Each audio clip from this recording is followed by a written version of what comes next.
Hello दोस्तों, स्वागत है आपका हमारे यूट्यूब चैनल प्रीति की कहानियों में। दोस्तों, राजस्थान के एक छोटे से गांव धौलपुर में रहने वाला अर्जुन एक साधारण किसान था। उसके पास जमीन ज़्यादा नहीं थी, लेकिन मेहनत की कमी नहीं थी।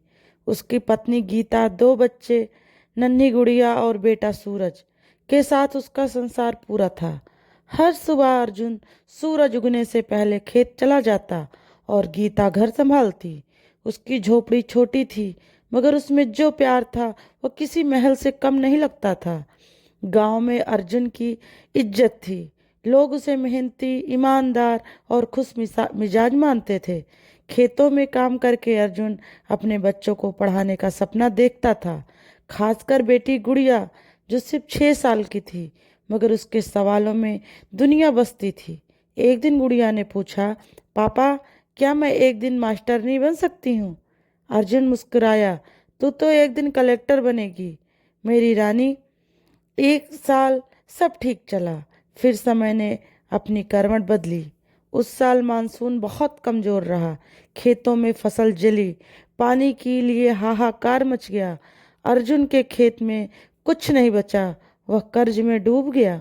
बैंक ने लोन चुकाने का नोटिस दे दिया और सूदखोरों ने भी पीछा करना शुरू कर दिया। अर्जुन की रातें अब नींद से खाली और चिंता से भरी हो गईं। गीता ने अपनी चूड़ियां बेच दी, मगर हालात नहीं सुधरे। एक दिन अर्जुन अपने खेत में बैठा आसमान की ओर देख रहा था। उसकी आंखें नम थीं। हे भगवान, क्या मेहनत का यही फल होता है? वो बुदबुदाया। समाज ने भी पीठ फेर ली। जो लोग कभी अर्जुन की तारीफ करते नहीं थकते थे, अब वे उनका मजाक उड़ाते थे। गांव के ठाकुर ने कह दिया, गरीब आदमी का सपना देखना गुनाह है। तेरी औकात हल चलाने की है, बेटी को कलेक्टर बनाने की नहीं। अर्जुन चुप था, मगर उसकी आंखों में आंसुओं के पीछे आग सुलग रही थी। उसने खुद को संभाला। उसने शहर जाकर मजदूरी करने का फैसला किया। मैं वापस आऊंगा, मगर हार कर नहीं, उसने गीता से कहा। अर्जुन जयपुर पहुंचा। वहां दिन भर दिहाड़ी करता, रात को सड़क किनारे सोता, पेट भरने के लिए कई बार आधा पेट ही खाना खाता, पर उसने कभी हार नहीं मानी। जो भी पैसे बचते वो गीता को भेज देता। उसकी मजदूरी से गुड़िया का स्कूल चालू रहा। सूरज को भी 8वीं तक पढ़ा दिया गया था। समय के साथ अर्जुन ने एक निर्माण कंपनी में अस्थायी नौकरी कर पाली। धीरे धीरे उसने थोड़ा बहुत बचत करना शुरू किया। 5 साल बीत गए। अर्जुन ने गांव लौटकर एक छोटी सी दुकान खोली। अब वह खेती छोड़ चुका था। गुड़िया अभी 11वीं में पढ़ रही थी। स्कूल की टॉपर थी। उसे विज्ञान में गहरी रुचि थी। अर्जुन ने गांव वालों से कहा, अब मेरी बेटी पढ़ेगी, उड़ान भरेगी। वक्त ने मुझे बहुत मारा, लेकिन अब मैं उसे हरा कर दिखाऊंगा।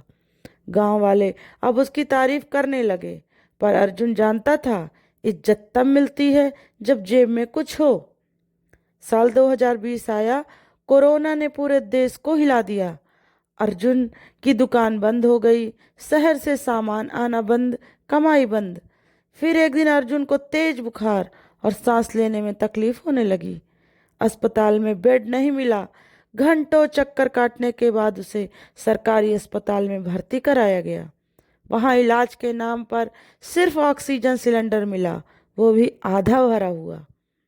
गीता अस्पताल के बाहर बैठकर रोती रही। भगवान, अब तो रहम कर। गुड़िया ने कोशिश की कि किसी एनजीओ या मंत्री से मदद मिले, मगर कोई नहीं सुन रहा था। तीसरे दिन अर्जुन की मौत हो गई। अर्जुन की चिता जल रही थी, मगर गुड़िया की आंखों में आंसुओं के साथ एक वादा था, आज मैं ही पापा का सपना पूरा करूंगी। उसने पढ़ाई जारी रखी। 2023 में उसने 12वीं में 97% लाकर पूरे जिले में टॉप किया। वो मेडिकल एंट्रेंस की तैयारी में जुट गई और पहले ही प्रयास में सरकारी एमबीबीएस कॉलेज में सिलेक्ट हो गई। सूरज ने भी आईटीआई करके एक सरकारी विभाग में नौकरी पा ली। गीता अब अकेली नहीं थी, उसके बच्चे उसकी ताकत बन चुके थे। 2025 सर्दियों में गुड़िया अपने एमबीबीएस की आखिरी वर्ष में थी। उसने अर्जुन फाउंडेशन नाम से एक संस्था शुरू की जो गरीब किसानों के बच्चों को शिक्षा और इलाज में मदद करती है। एक दिन वह गांव के उसी मंच पर खड़ी थी जहां ठाकुर ने उसके पिता को नीचा दिखाया था। आपने कहा था गरीब आदमी सपने न देखे, मगर आज मैं डॉक्टर बनने जा रही हूँ। एक किसान की बेटी। पापा हार गए मगर हम नहीं हारे। तालियां बजीं।